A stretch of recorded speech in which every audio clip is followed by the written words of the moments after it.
When you talk of Tech Tsunami, and one word that comes to everybody's mind is AI. And something that I'm pretty sure we keep asking ourselves and asking others, how AI is going to transform, disrupt, also help us innovate. And we have still a panel here who know obviously much more than I think the knowledge level that we have in the room, and let us make the best use of that knowledge, and let's see, how is tech transformation is going to play out in India over the next few years. So, if I could start with the lady in the panel, Sree Latha. In terms of, in fact, your journey has been very amazing. Like from an academician, you are a tech entrepreneur. Could you take us through, what brought you to tech? Hello, everyone. I hope it's working.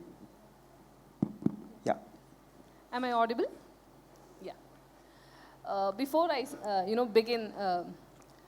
begin with, today is a very auspicious day. We have the Jagannath Rath Yatra today. And apart from that, it is our International MSME Day. Oh. So I represent from the MSME category, and I'm very, very proud of it to be representing here. So I was into academics. I was very fond of studies, but I couldn't complete my studies at my parents' place. Whatever I have studied, I've studied after marriage, after having 2 kids. So I did my MBA when my second daughter was somewhere around 1.5 years old. Oh. And I had to do my, full-time studies. I used to go to the college. So after that, I did my MPhil and now into PhD. So I believe in lifelong learning, and I'm still a student. And I took up MBA, aspiring to be an entrepreneur. And my husband was into air conditioning business. He was into the domestic sector. So I wanted to make it big. So we ventured into HVAC, into the industrial projects. And slowly, we were known in Bangalore especially for those challenging projects where people wouldn't take, a project where they felt that they couldn't do it. They would say that Latha and Mahesh are here. So that is how we were known in the industry. And by 2016, one of our acquaintances introduced us to something called as HVLS fans, called as high volume, low speed fans, which is very famous in Decathlon, all your airports, those bigger fans. But back then, the price of one fan would be around 5 to 6 lakhs, and the Indian market. So we thought we are not ready for that because they were very highly priced, around 5 to 6 lakhs per fan. So we were still interested because it was a new product and it caught our attention. We did the homework, we did our R&D, but somehow felt it was not for us. It was not our cup of tea. But then I took up my PhD. I had to present my research papers in international forums also. So I had to travel a lot to Thailand, Malaysia, and Singapore as such. So when we went to Singapore, the same fan, came in front of us, something called a Sentosa Island there. And every railway junction had this van. We thought whether it is our luck or destiny, we didn't know it. So we thought we should give it a try. And we again began our homework. We did our, R&D for 2.5 years. And then we said, okay, we have to do something because the pandemic struck. And the air conditioning business slept. So we were desperate to take up something. And then we thought, why not this? So that is how Aadhya Airtek came into, took its birth as my 3rd daughter, and that's why I named her Aadhya. So this is my journey. Very interesting. I think that deserves a big hand, this is an amazing journey. Thank you. Just as a follow-up to that, as a tech entrepreneur, you would have, especially if you are introducing a new product in the market, there's resistance, Yeah. And how did you overcome that resistance? Because people would be skeptical about what you are doing. They would be talking about how do you, they're not sure about the product itself. Correct. So what were your experiences and how did you overcome that? Okay. That was quite interesting. But before that, I have to, set the context, when we are in India. According to 2024 statistics, India houses around 63 million MSMEs. Out of them, around 45 million are registered. Around 44 million of them fall into the micro category. Yeah. We fall into the 98%, Around 7.04 million fall into the small units. And a meager, around 67,266 units fall into the medium category when it comes to MSMEs. And left alone, the large scale, the numbers are very meager to tell also. So that is when we thought, technology is something that is to be advanced rather than being disrupted. We always thought whenever the disruption came, is disruption the only answer or is it the only solution? And then we got to know, no. So there is something called as incremental innovation, sustainable innovation, and we have something called as process optimization. Why not, take the benefit of those things instead of, getting into disruption all of a sudden? And then we said, we have evolved from the fan technology, as we say. We have just leveraged on the fan, the fan's blade span, the speed, the noise levels, and the value addition is our, power savings. So I can say that the fans that we have come up with is not a tech disruption as such. It is an incremental innovation all about optimization. So when we had to face the market with it, when you are up with your homework done, I don't think there will be any resistance to change. Because I feel disruption is something like a revolution, whereas advancement is something like evolution. So we had our patents with us. We had our case studies with the results proving. And we also had something, where we had adopted these fans ourselves and the customers could come to our place and reap the benefits, experiencing them there. So when we had all these things in place, it was not difficult for us. There was no such resistance, to bring our product into the market. Interesting. If I can turn to Umesh now, and I think you prefer being addressed as Uno, right? That's correct. I hope it's working. No, it's not. Hello? Yep. Okay, great. Can you hear me? Yeah. Yeah, great. Your journey itself has been a sort of from India to USA, and then of course you turn an entrepreneur yourself, a tech entrepreneur, and I'm pretty sure you have seen many waves of transformations, tech transformations. Could you take us through from your prism, what is this sort of, we are going through a AI sort of a transformation which is being talked about right now. How do you see this wave? And just take us through, help us understand this wave. Sure. It would be my honor. First of all, before even I answer him, I'd like to welcome the honorable guest and dear friends. And being in Bangalore, as you guys call it, I'm from old school, so I would most probably call Bangalore. It's an honor itself because almost all major innovation started here and has continued globally. His question to me about, I've gone through many transformations, that actually came once he found out what my age is. So he realized that he definitely must have known many things. Just a short intro, I was born and raised here, but been living in the US for the last 46 years. And throughout that entire journey, I have been in IT industry, have seen work for many MNCs, and one unfortunate day, I decided to start my own company. And that was 12 years ago, and we are still in the business today, survived through COVID and many other things. Answering your question about changes, I was talking to Mr. Rajan earlier, and today, to the entire audience, nobody gonna give you any guarantee, but I'll give you two. One, change will happen. No matter what you think, change is going to happen. And number two, change will happen faster than you are anticipating. So if somebody guarantees me those two things, what it teaches me that I have to be truly agile in my thought process. I cannot assume that what worked for me yesterday will continue to work tomorrow. And if we all start learning that and keep our mind open, then I think so we can survive through any changes. Our thought process will drive how AI gonna replace. Let me check with ChatGPT and it will tell me that 35% of the job will disappear by end of this year. I agree with that, but we are not asking the question why that will disappear.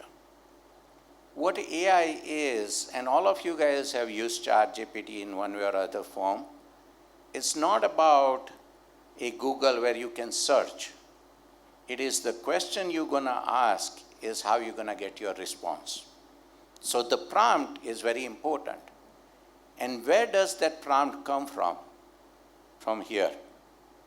And that is a major change gonna happen in our industry.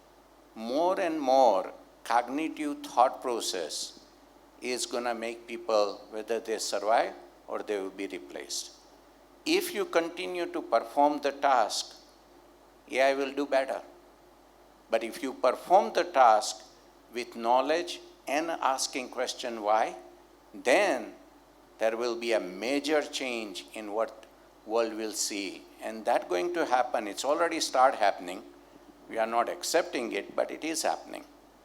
And my view is that to survive that, we have to start seriously understanding why and changing our mindset to focus on how world is changing and how we have to change with it.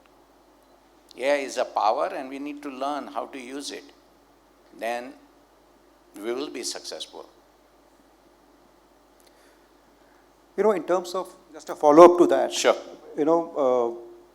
I'm pretty sure when a tech transformation happens, there's resistance. We have seen AI also.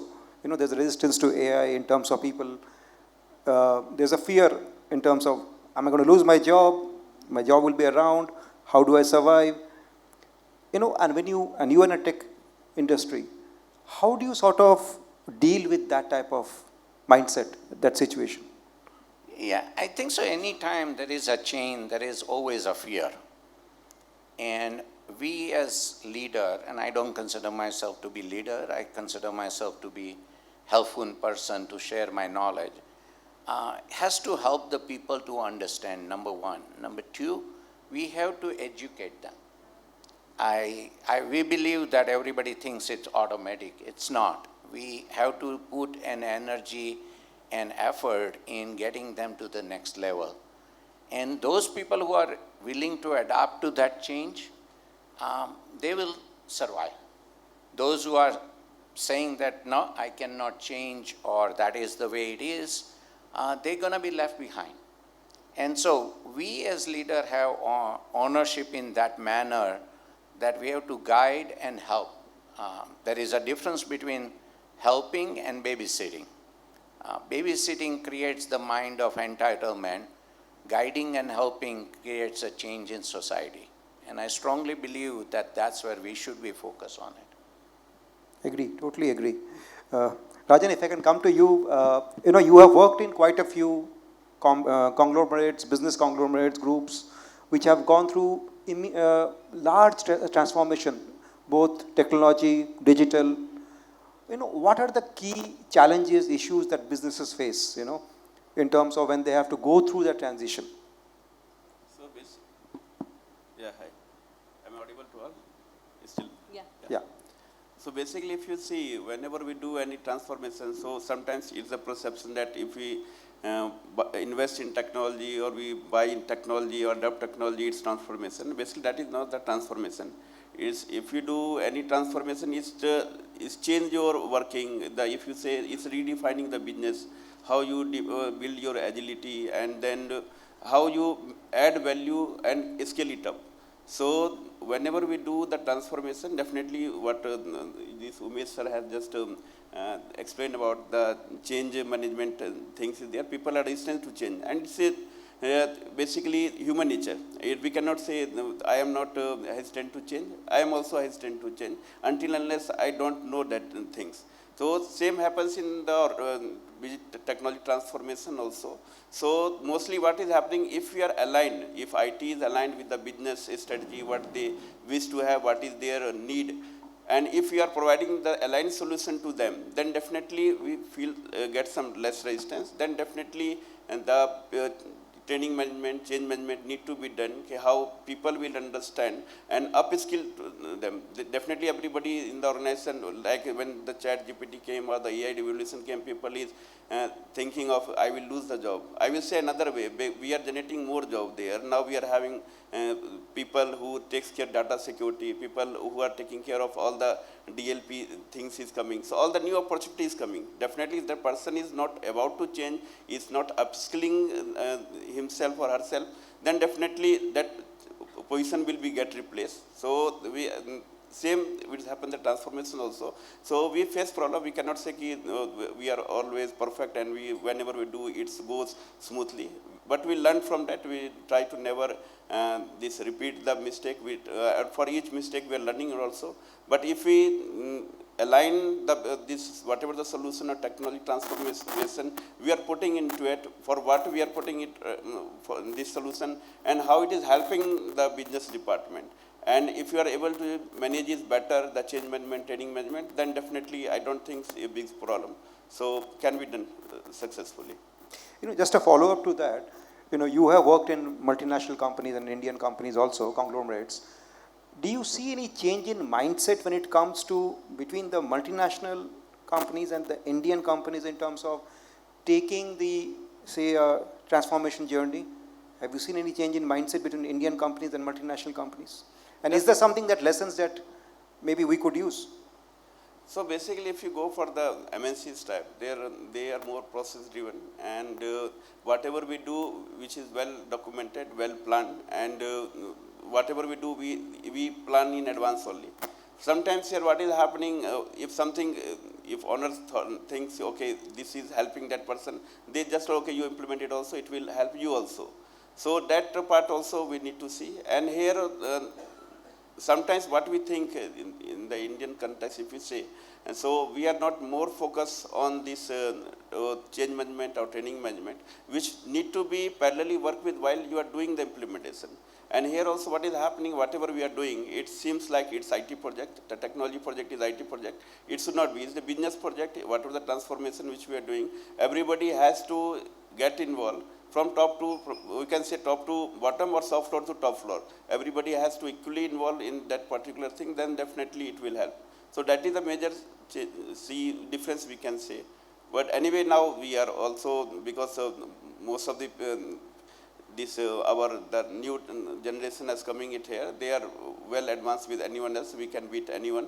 So the aggressiveness or the workaholic thing, if you see, we are ahead of anyone. Even we can beat any MNC, anyone. Absolutely. Latha, if I can, interestingly in your journey, the global mindset, global plus local, that has played a key part in your journey. How important is that mindset for a tech transformation? Being local is very important, whether it is in my industry or any other industry, and we have seen live examples of that. Very good example that I can, think of as of now is that of McDonald's and the beef story in India. It was very difficult for them to adapt because of our cultures, our tradition, and where they didn't adapt, they had to fail. So when you go global, you also have to take care of the local, existing local cultures, existing local traditions, existing local systems for that matter, and then play in that area. Otherwise, it's very difficult. For example, now, let us say in my own business, we started with something called as induction motor based fans with 5-blade. We started building it using HE30 grade aluminum. Now slowly we have shifted to PVC. The R&D is on. Probably in another 3 months or so, we are coming up with fans that have PVC blades. So whenever you think of something, if you have to succeed, then please think both on global as well as local ways. I think that will help industries to flourish. Interesting. Uno, in terms of your business model itself is a mix of both global and local. And I'm pretty sure you have an interesting perspective on that. Yeah, I mean, I think so. There's two aspects of it. Like our tagline says, think globally, act locally. Yes. And the rationale for that, like I said, I was born and raised here. I've seen both sides of the world. And what I learned is that at the end of the day, in any business, what matters the most is people. And knowing your people is very important part. I have two offices, one in Noida up north and one in Hyderabad. And when I look at it, if I just look at even within the country, there are differences. And how you harness that energy, that understanding is extremely important for any business success. I think so one of the biggest challenge we face is we assume processes are important, policies are important, but most important is understanding the local environment, local culture. Most of the Indians have a habit of nodding their head. And I teach that to all my foreign clients that that does not mean they understood. That doesn't mean they did not understood. That's just the habit. Don't take it literally, otherwise you're going to be in a lot of trouble and next day I have to change my philosophy. So knowing that Indian culture in various parts of the world, and I've done business globally. If I go to China, then it's a little bit different. If I go to Korea, it's a little bit different. So it's very important that we harness and understand and then build our business and environment around it. Interesting. Rajan, like in terms of, now there's a pressure on businesses to be more sustainable, while there's also a pressure to, transform digitally and through technology. How do you sort of have a balance, what's your take? How does Trident do it? Would you like to share some anecdotes? Basically, I will say technology enables sustainability. It's not the opposing force. See, if you go for the technology transformation, it will impact your sustainability, or if you go for sustainability, it will impact your technology transformation. Basically, technology or the new technology, whatever is coming, it's help you to maintain the sustainability. Like if you see in our case also, like we have done a great saving in cost optimization, green energy, this energy efficiency, we have removed the waste. Now we are having, with the technology, we are having real-time data which help us to take the decision on time. So we are more agile, more adaptive, and based on the customer requirement, we can immediately change anything. So all the planning, everything which earlier takes a day or two, a week sometimes to do it, now it takes a minute only. So if you say technology helps to maintain sustainability, in Trident also if you see, we are using most of the technology which you can name of. So even if you install world best technology, SAP, ERP, anything, so we have already implemented that, all are integrated. So we are having the centralized data bank where any data which you require, you can just get on a click. So now it's not dependent on people. If I need to ask anything or if I need to know something, I need to ask from someone. It's single source of truth and single version of truth which we are having. So based on that, anyone can take decision, and it's helping to all stakeholders. So if what I have to see, it takes a minute, what is the health, what is the exception where which I need to act on. So earlier what if you see, it was taking a lot of time to just to accommodate data and make it presentable and to make it sensible so that people can take the decision. Now with the technology, it takes a minute. Absolutely. Yeah. So it Absolutely. helps. Thank you. We have absolutely run out of time. Actually, we are beyond time. But thank you, the panelists, and I think we could have gone on for the next 20 minutes, but I think they'll throw us out, But thank you very much once more. Yeah. Thank you so much. Yeah. Thank But you. to end, Thanks a lot. Thank you. one last word I would like to say, and I would like to request also, convenience should not come at the cost of curiosity. That's my only request. Thank you, one and all. Thank you. Thank you very Thanks. much. Thanks.